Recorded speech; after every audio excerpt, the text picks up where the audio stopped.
out there, and welcome to another interesting episode of your regular program, Business and Economy, where we broaden your knowledge on the resultant impact of the economic policies of the government. I am Ile Imeje. Recent reports by the United Nations on climate change indicates the need for countries of the world, including Nigeria, to prioritize measures in combating the crisis resulting from the change in climate agricultural practices. The report showed that deforestation, urbanization, and unsustainable farming are causing unprecedented land degradation globally, hence the need for countries to prioritize measures in order to check the negative outcome of climate change. The report further called on countries to roll out effective policies peculiar to their system in cushioning the impacts thereof, particularly on farm produce. In Nigeria, the federal government, through the Nigerian Export Promotion Council (NEPC), introduced a one product, one state initiative in order to deploy adequate resources to mass produce that product, which the state has a comparative advantage.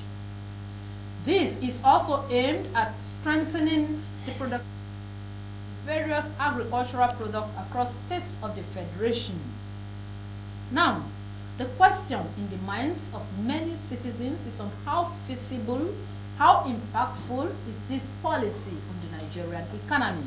And today on the program, agricultural expert and the community reporter, Mr. Enemali Yunusa, is joining us immediately after the business news to analyze the topic. We'll be back shortly. A total turnover of 2.7 billion stocks were traded by investors on the Nigerian domestic market last week, worth 54.6 billion naira in 46,848 deals. On the gainers table, Transcorp led the list with a profit of 34.7%, followed by John Holt PLC and University Press, gaining 2.1% and 0.55%. However, Aradel Holdings PLC topped the decliners with a loss of 25.7%, while Cavitin PLC and Elalix dipped by 20% and 12% respectively. In volume terms, the Financial Services Index was the most traded unit, dominating with 1.8 billion stocks, followed by the Information and Communications Technology ICT Index and the conglomerates, contributing in 389 million stocks and 160 million stocks in that order. During the week, All-Share Index and market capitalization of listed equities surged by 2.03% to close at 97,432 units and 59 trillion naira. Meanwhile, the Naira exchanged on the I&E window for 1,675 naira to the dollar, 2,157 naira to the pound sterling, and 1,847 naira to the euro. Ile Imeje, ASO Television News.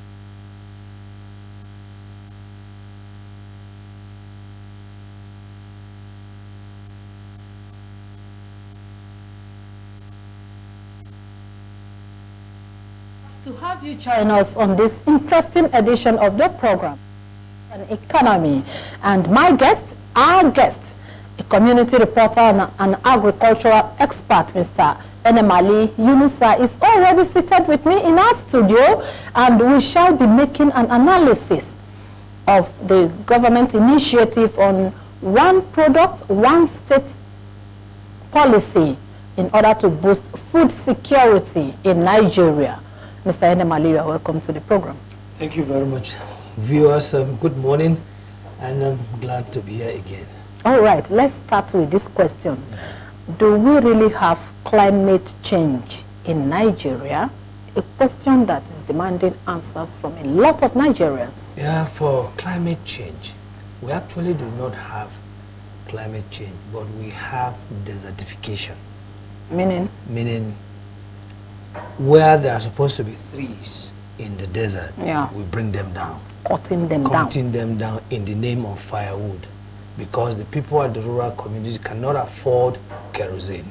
So they cut it down, and instead of replacing them, we don't replace. So the earth is exposed to the sun directly, and virtually all the organisms that are supposed to be there are dying. This is what we have. Climate change, again, that is also affecting our planting pattern, which is also affecting us. But this is not caused by Nigerians, because we don't have companies that emit carbon monoxide, carbon dioxide into the air. Most of our companies are moribund. Apart from the oil companies in South, where you see them flaring gas. No. Up north, so up to Maiduguri, you don't have all of that because companies are not working. But what you see mostly, just along Kaduna, Jere, those axes, go there, you see that most of the trees are brought down for firewood, and which is not good for us at all. And that is why I am advocating that cashew matters. Cashew grows faster, and because it grows faster, in the cost of pruning it, you use the pruning one for firewood. Cashew is one tree that in less than 5 years it becomes a forest.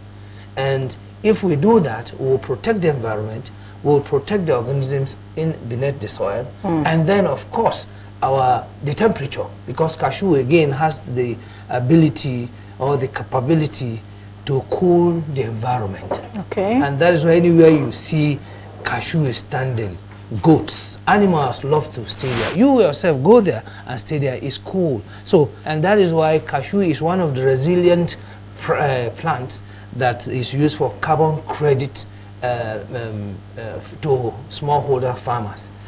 That you plant cashew and you protect it and you nurture it, you are supposed to be paid what we call carbon credit, and it's used for mitigating the climate. Okay, but again, some persons have argued that you can't plant cashew in some states of the federation. How true is that? Can cashew be planted cashew grows everywhere. Cashew has three different benefits. One, economic benefit. Through the seed, that is the apple and the nut. You make a lot of that. Now you have the health benefit.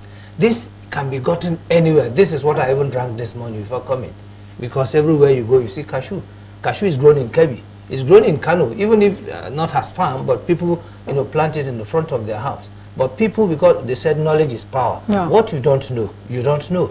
But until you plant them, if you remember towards the end of last year, the vice president offered 2 million seeds to northwest, seeds of cashew for plantation.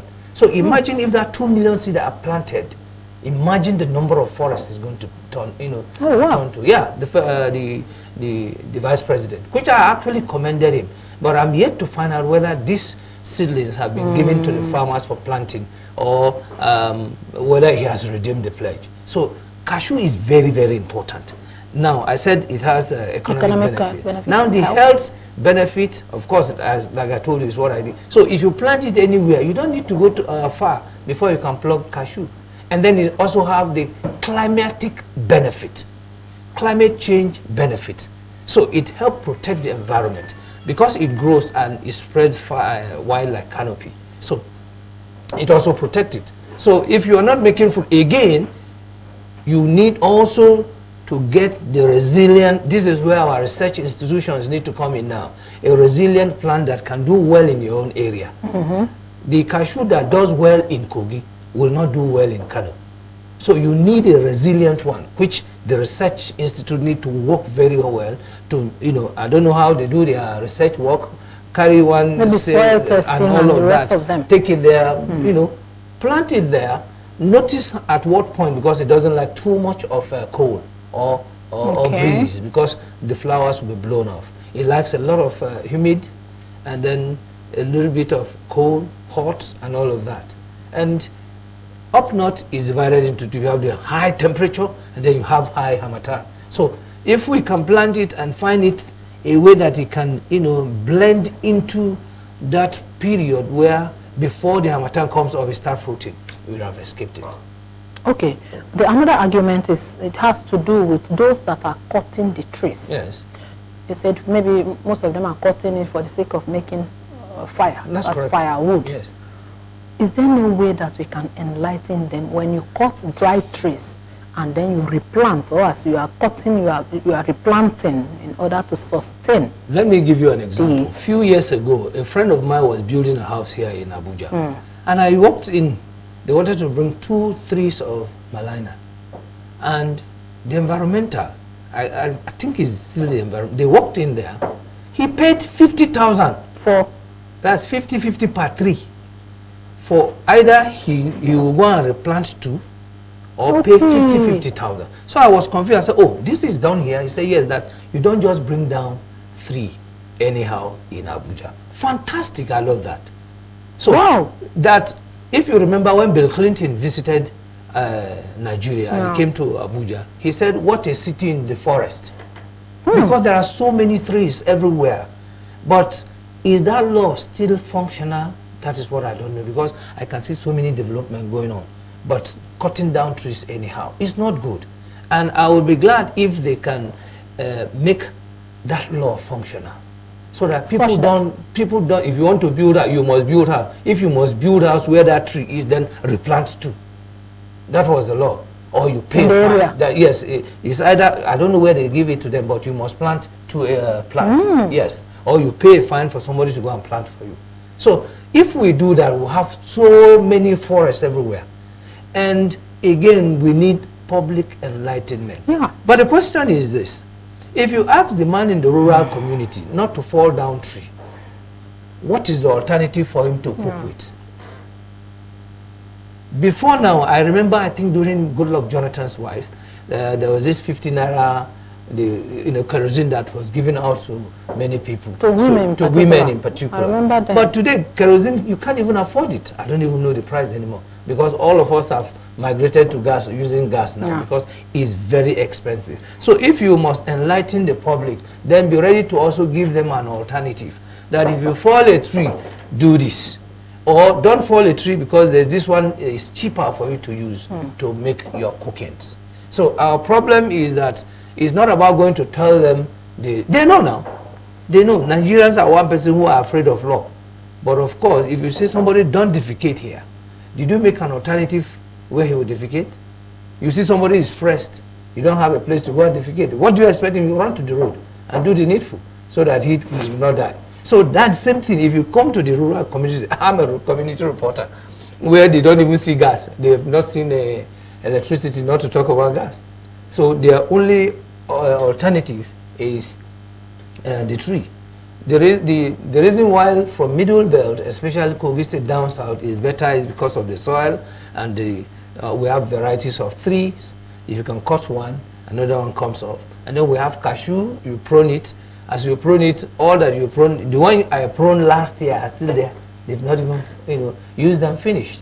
So we have a lot of alternative. But moving up north, they don't have such.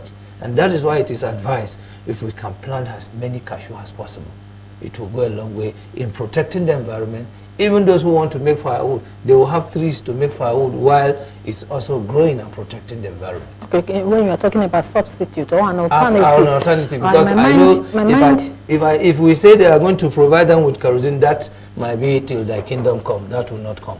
But the only alternative that I see will come faster is, imagine that 2 million seeds given to them are planted. By now, cashew grows faster. And there's a way you can also even make it grow even faster than what you used to be. There's a way you irrigate it by putting some bottle with water that will be dropping. During dry season, it will not go dry. Kind of irrigation. It's another type of irrigation that you do with maybe this water bottle. You put it beside it, and that surrounding is wet, and then it will not die during dry season. When we are talking about rural women using trees for us to replace kerosene. Absolutely. How about charcoal? Charcoal is from tree, isn't it? Oh yeah. Charcoal is from tree. So wherever you call it charcoal is also from tree. It's the tree that you cut down that you make charcoal out of it. But again, the only way is for governments to use Ministry of Environment, Ministry of Agriculture, in collaboration with secondary schools, universities, and primary school, that every student should plant a tree. 1 tree. Every student. Plant this tree, tag your name on it, nurture it till you leave secondary school, primary school. You get to secondary school, they give you a tree, plant it till you leave. If you spend 6 years till you leave, your name is there, you will nurture it. If you get to university, wherever you're going, you plant a tree, you nurture it till you leave. So those behind you they'll do same, and before you know it, the forest will be multiplied. It's a simple knowledge. Very, very, well, you did that in primary school. I don't know why we're not doing it again. So what went wrong? What went wrong? What went wrong? Even the ones that we planted, the last time I visited my primary school, I can't see trees standing anymore. Cutting them. So what went wrong? So sometimes it's not about the law, but adherence to our own policies. That is the issue. Okay, let's go now to our main topic. Yeah. One product, one state. You recall that the federal government, through the Nigerian Export Promotion Council, introduced this policy some time ago. How far do you think we have gone, and how well have we been able to achieve this policy? First of all, I don't know where they got the policy. Fantastic policy. You know, we are good at copying. It is the pasting that we are not good. Meaning? Good. I will copy, instead of me copy whole, and then paste it well, so that another person will see it. We don't know how to do it. We know how to copy, but to paste is a problem. What I mean is simple. We can go and get a policy from somewhere. Because we are not the original owner, and because we are in a hurry to say, hey, I have this policy, we will not learn it to see how we can go about interpreting this idea into reality. That's our problem. Fantastic, one state, one product. Yeah. I don't have a problem with that. Imagine in Kogi State, because our own is more than one, I think we have cassava and we're giving cassava and cashew. Now, other states too have similar things. Now imagine for you to export. This policy was brought by Nigerian Export Promotion Council. The federal government through the Nigerian now the same father, same mother. Now imagine every state is doing well in what he knows how to do best. It means that there will be surplus of food for Nigerians. Then when our belly don't full, you now start thinking of exporting it. So we have an idea that up till now is yet to see the light of the day. So why? I don't have an answer. When are we going to start it? I don't have an answer. They are the only one who brought it, and they're still the one holding it. Now, you said that we copy and paste. Yes. Actually, there is nothing that is new under the earth. Somebody must have done it. Either you improved on it or you develop it. That is what happens all over the world. Yes. Now, we copied a policy. You said we have pasted, but we didn't paste it well. Honestly, that we didn't paste it well. This policy, you said, is a welcome development. Absolutely. But do you think this policy is worth embarking upon in Nigeria? No doubt about it, especially that it's coming from the Nigerian Export Promotion Council. Yeah. Their duty is to, showcase what we can export to the world, or take our product out to market. Yeah. For instance, if you want me to talk about cashew, a cashew is one product that is grown in Nigeria very well, especially Middle Belt, Kogi State to be particular. Now, if in Kogi State, you say one product, we decided to stick with cashew. Have we developed the sector? Has the federal government with our policy helped the farmers to develop it?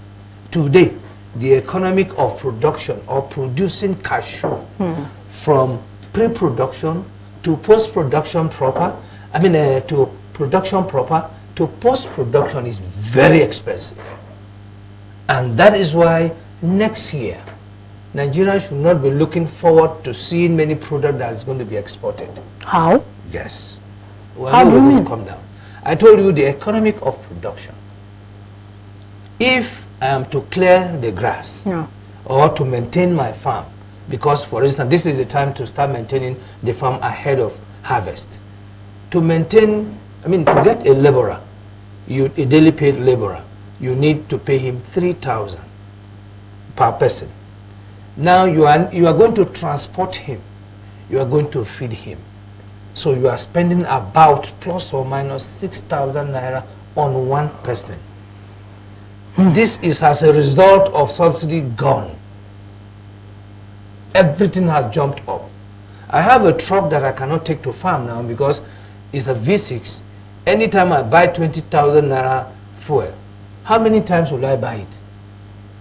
I use that to convey the laborers to and from. Now I'm going to pay them. This is from clearing. You need to sweep the leaves. This is strictly done by women. 3,000. Only God knows the number. I take about 5 women at a go. And this will last for 4 days because the land is big. The same thing for the men that are clearing it. Now during harvest, the basket 10 kg that we used to harvest with for 500 naira then, right before my eyes, it went to 1,000. Right before the end of last season, it went to 1,500 for 10 kg. For harvesting? For harvesting. Have you ever visited where they are harvesting cashew? Of course, yes. Is it easy? It's not an easy job. So just to harvest. Now this same farmer, you want him to pay for maintenance, you also want him to pay for the harvest. Now you want to also, he aggregates the whole thing. Transporting them to the warehouse or to the market is another problem on its own. Now as I speak with you, farmers do not even have money to maintain or to clear the weeds ahead of harvest. So if you can do 1 hectare this year, you try. So for some of us that has about 33 hectares, where do we start? Now, government is not supporting you. Common cutlass that can be done in Ajaokuta if Ajaokuta was working. That can be done in Newi. The last I bought was 3,800. Now it's 12,000. One. File, common file that is sold for 200 naira is now 2,000. File. So these are the pains. In other climes, you see that agriculture is absolutely subsidized. And that is why you hear that farmers are the richest in Europe, in America. Yeah. But here is the reverse. And that is why I keep asking my people who travel abroad, especially this government functionary, what do they learn there? A lot. A lot. Okay, learning continue. I agree with you, they learn a lot. However, that a lot they are learning, they are not impacting it on us here. So this is the challenge. This is not just, I'm just talking about one product. I'm not talking of other products from the farm. The same sickness that affects cashew is affecting palm tree, is affecting beans, is affecting yam, is affecting rice, and so on and so forth. So we are talking about the rate of hunger and poverty this year. Next year is going to be tough. You can see for yourself things the way they are just rising. I bought a tuber of yam yesterday, small. I just decided to go and let me see what's happening in the market. 2,000 naira, small. Where are we heading to? You have 50,000 naira. I put it to you again. Take 50,000 naira to the market. What can you come back on? I remember vividly the year 2000. I did my wedding with 3 bags of rice, less 5,000 naira. In Lagos, 3 bags, 50 kg. I bought it in Lagos. With 5,000, I had 500 naira change, which I used in transporting them. Meaning you bought each for 1,500. A bag of rice? A bag of rice. So the same country, the same rice, what has happened? Rice is about 100,000 naira for 50 kg. That's somebody's salary. So somebody should not carry salary. A man probably has children, he has wife, he needs to take care of himself. Now to go and buy rice. Now only rice is good job. That's what we go to do. But when we are talking or looking at the plight of farmers in Nigeria, let's drop government side and come to the farmers themselves. Yes. Are we also saying that the yields from their harvest does not fetch any money at all today? farmers? Look at the scenarios that They don't I have yields to explained. sell and then make at some the money out of scenarios- it. Look at the scenarios I have explained to you. Which farmer will ever have money So to they keep? Don't invest forget. all of this. Don't forget, he needs to send his children to school from that same money. Don't forget, he needs to treat himself from that money. Don't forget, his children are sick. He needs to treat them from that same money. So where is he going to have them? And that is why they are poor. But I'm aware of some government policies, especially those that came through the Anchor Borrowers Program, focusing on farmers and credit accessibility, the support to farmers with yields and farm implements. Are we saying that this policy did not work or support the government at all? When you talk about government support, who did they give? Who went to present it to them and where? Yeah, they could do it in Abuja. Do your resident in the rural community. I work in the rural community. Farm production is done in the rural community, not in the city. You bring people to National Stadium or to Old Parade Ground and you distribute people to those that you choose. You selected them instead of the farmers. Which farmer will even leave his own village? Are you saying none of your members benefited from any of this policy? We requested for the list. We present after COVID-19. We presented. That was how they got to understand cashew. To CBN, 11th floor. We took all that we're doing, how they can encourage the farmers. They said it's too much. At the end of the day, I was shocked when they told us that if it is cocoa, but they don't know cashew. Now, are these people really serious? Are they ready to learn? Why don't you come to us, come with us? They said 70,000 is too much. We cut it down to 20, they say it's too much. We brought it to 4,000, yet it didn't work. So if you have given people, then again, the situation in 2020, is it the same now? If at all it's there. Do you know what Nigerians have gone through? In fact, from 2020 after COVID-19, till date, farmers are indebted. But you all have associations. What Yes, have you done? Since, Yes. you wrote to the government, you were invited, and you think nothing has been done since then. Have you sent a reminder of taking other actions, maybe another avenue to ensure that you get government's attention on all of this? The only language government don't like to hear is when you start destroying their name. That's when they give you attention. And sometimes I'm a journalist, and that's why I say it. I don't destroy them, but I say it the way it is. The moment everybody comes out and start destroying their name, they wake up. Protests don't work. Not in all. Letter don't work. Reminder don't work. But just wake up and begin to destroy them, they'll jump up. But that's not the best way. But that is not the best. It's not the best, because at the end of the day, we are destroying ourselves. So those that are responsible for their own job should do their job. Do we have extension worker again? The answer is no. I was coming to that. We used to have what we call agric show in those days. Yeah. The best farmer goes with this, the best fisherman goes with this, and so do we still have them? The It has rivers become outdated. How? Okay, if it has been outdated, there is room for innovation. Yeah. Can't we improve on that? Are we doing anything? Are we doing anything? I challenged them the last time I was with them in the Ministry of Agriculture. I asked them, please show me your demonstration farm. Not available.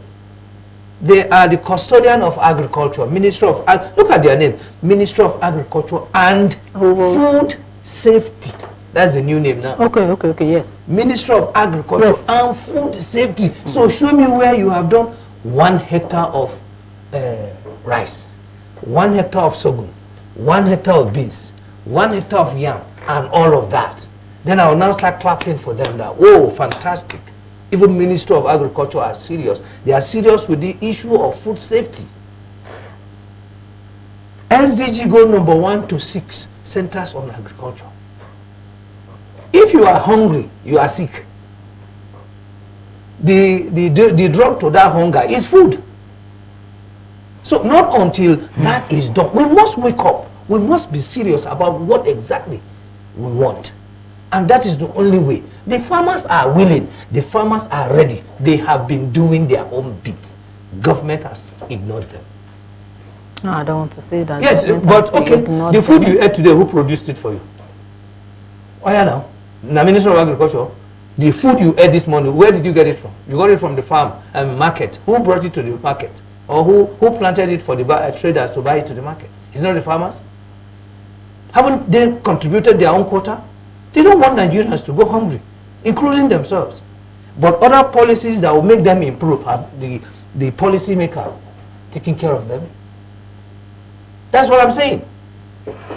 Do we have rural road? Today, I just called a village where they have cocoa, coffee, cola nut. And I was trying to go there because I know it's very, very bad. And I asked, how much is it now from that village to the nearest town? They said 4,000 naira per Okada, per person. And Okada don't go carrying one person, 2, 3. Yes. Because he burns the whole fuel. And he needs to make money.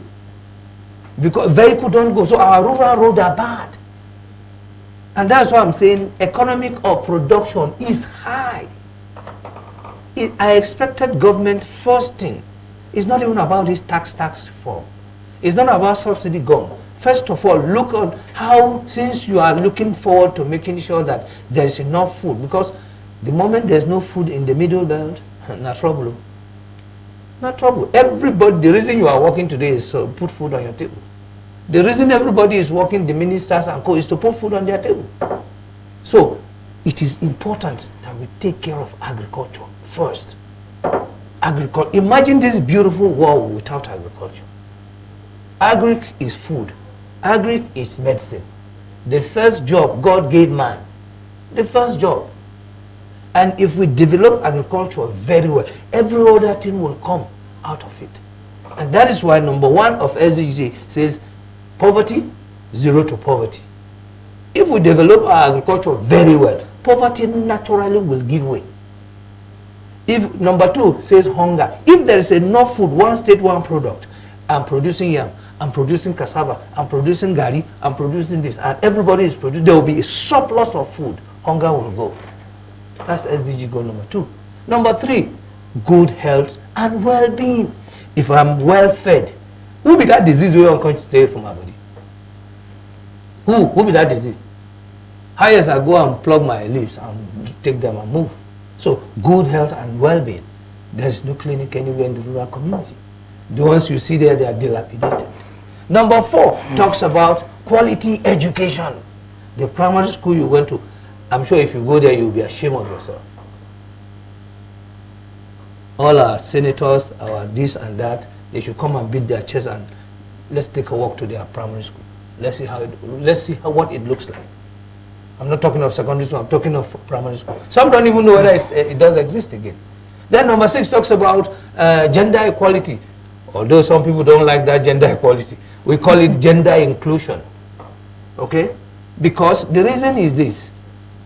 From the farm to the table in cashew processing or farm produce, 90% of the people who are working there are mainly women and youth. I could be the father of this house. I have 3 wives, maybe 16 children. I'm the only one man. The rest, the same thing, another family, another family, another family. So majority of the people who work from the pre-production to post-production are women, and that is why it is important that we include them. And that is why it is SDG goal number 5, gender inclusion. Then number 6 talks about clean water and sanitation. Go to the village and see where people are drinking from. I'm sure those in the city will never allow their dogs to go and drink from that place because the dog will die. Yeah. I am a realist. And because whatever I'm saying is real, and that is why we can go down to the rural community. So for government to achieve her policy, let her carry the people along.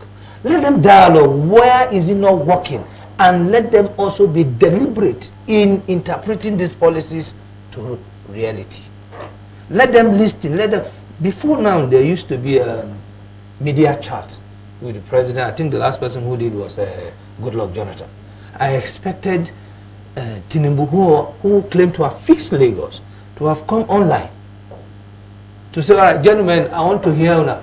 Oh yeah, collect, okay, don't even bring any other, just get NTA, and maybe your station will have a studio chat, and then people can send in questions. I know that. I know the kind of question he will get. They will shut down the station that day. But again, all of this is not happening. Is he governing there for the people or for himself? It's happening. If you say it's not happening, in the Federal Capital Territory, our minister is doing a lot on Your that. minister is not the president. Media chat. We start from the grassroots. No. You start from the top. He appoints the minister. I can fire him tomorrow. So you start from the top. They said leadership by example. If the president says, okay, every end of 3 months I must answer Nigerians, and then he directs his ministers, every month I need you to listen to the people. Commissioners, every week I need you to listen to the people. What's the local government chairman, every day listen to the people. Pack all of this and bring and see whether I will not make a change. The man in the rural community is #1 problem. Do you know what people are doing right now? No. They are clearing small piece of land just to clear and farm for themselves and their family, not to export or sell again. Because they have a lot on the farm, they cannot take them home. I have a video here. I went to a community called Oganenibu. On my way, I saw this man with his wife and children. They are battling to pull out cassava. From the farm? From the farm. I saw it on the side of the road. He went and called Okada because vehicle is not going there. The Okada man gave him the price, say, I can't afford it. All he did, I left, on my way back, I saw them peeling it. And I said, why are you not transporting them home? He said, no, the transport fare is too much, but that they will peel the one they can take home and leave the rest. I snapped it. And leave the rest to rot.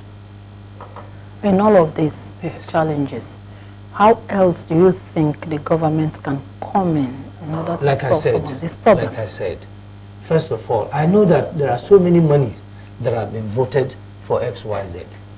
Can we know the people who are holding the Nigerian rural people to ransom? And can they be punished for holding Nigerians to ransom? Lack of law and order is our #1 challenge. Why would the local government chairman run away with the money that belongs to the people? Why will the governor run away with the money that belongs to the local government? Why will the local government be so strangulated that they cannot even take care of Trong C Road? Because when we were in secondary school, there's a road of the rural community is Trong C. Then the one in state is Trong B. Then federal government Trong A. Okay, yeah. So why is it that they cannot allow local government to fix the rural road? We are not saying come and tie it like you have in Abuja. Just grade it for us. Let it be motorable. End of story. The man in the rural community is not asking for more. He's not asking for too much, just small. Small health center. When his child is sick, he rushes there. He needs a school. While he's on the farm, his children are in the school. Because they too are aspiring to be somebody tomorrow. All of this, we are not taking cognizance. So lack of law and order. There must be a deliberate attempt to change the narratives. And until we do that, we will not achieve anything. And then policy, let the government and the people meet and talk. Meet and talk. All the ministers of the Federal Republic of Nigeria, how many of them have gone back to their constituency to tell them what is happening or what the plan of the president is to the people? How many of them? You know why they can't go? They're too afraid. They know that all is not well. They know that all is not well in the community because you can't come and lie to them. You won't go scot-free. They are afraid. If they meant well, they should be bold enough to go to the village and say, no, this is what the federal government has for you. Why? They are the lieutenant of the president. They're supposed to take his bidding. Okay, because of our time, let me ask this question before we round off. You know that there are states of Nigeria that has a comparative advantage, just like you mentioned some states, like Niger, Benue and even Kogi State that you have mentioned. Almost all the states of the Union have at least a product that they have a comparative advantage, while some other states, when you look at them, they have a peculiar problem, like in the case of river states where there's oil spill and it has polluted the environment. What do you think the government can do in all of this to harness food production? You see, that's a peculiar problem you mentioned. Yeah. It's not peculiar, they are man-made problem. It is in the result of drilling oil that they spill, they destroy the environment. That's environmental So what could be done? What do you could think be the done? The government government can do? promised to clean the environment. We all saw that. Is that happening? That area is supposed to be the blue economy, where the advantage should be fish or seafood. But is that happening? Is it happening? No. I was in Eleme. In fact, I went to Kiriwa community. When I saw the spillage, no. This is not natural disaster. The spillage was terrible. I'm talking about where you have Indorama, that community. So, how can government harness government needs to be this? serious. They voted a lot of dollars, a lot of money, billions of dollars into cleaning the environment. Is it done? Somebody collected the money. He did not execute the project. What next? So it means that even government that is given by right, with her right, is collecting by her right, because most of the people who are involved in connivance in destroying the environment are also government officials. Because the ordinary man will not go and destroy his own environment. The spillage, now the ordinary man, they go drill oil, he doesn't know how to do it. That is a sophisticated industry or sector that only those with that knowledge, engineering knowledge, chemical engineering knowledge, or mechanical engineering knowledge can be involved. So in all, what would be your general advice for the government and then the citizens who are The citizens are ready to comply with whatever government have said. However, the government must be deliberate to do the needful, punish people, reward people. Punish anybody who goes wrong, anybody who does well, reward him well. And government, please interface with the people. Let's hear from the people so that you understand their plight. I don't know how you can apply it, but understand their plight. And then also tell your commissioners, your ministers, let them go to the rural community and speak with the people. All right. Our guest, a community reporter and an agricultural expert, is saying that the government should have a deliberate attempt to change the narrative. The government also should try and have meetings with the people so that they can meet and talk, and that the government should reward and punish offenders of agric policies. And with that, we have come to the end of today's edition of the program. Mr. Yunusa Enemali is an agric expert and a community reporter. I want to thank you for honoring our invitation to be on today's edition of the program. Viewers, thank you very much for giving me the opportunity to speak with you. Thank you. And to our esteemed audience out there, I want to thank you for investing part of your time on today's edition of the program. I believe that you have learned something. Stay with us again for more of our programming. I am Ile. Emeje saying good day to you.